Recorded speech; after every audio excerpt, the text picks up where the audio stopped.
উপদেষ্টা মণ্ডলীতে দেশে কি ভালো মানুষ ছিল না, দেশে কি শিক্ষিত মানুষ ছিল না, দেশে কি জনগণের জন্য কোনো ভালো নেতা ছিল না?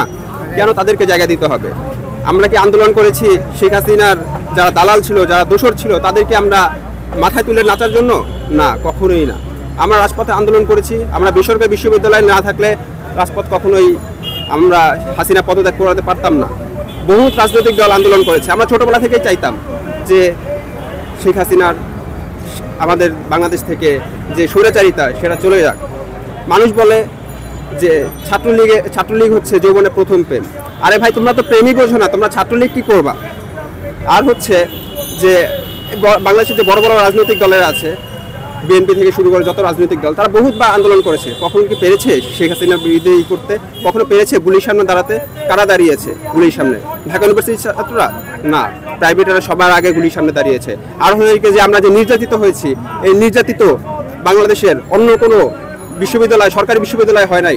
আমরা প্রাইভেট ইউনিভার্সিটি যে অত্যাচারের শিকার হয়েছি।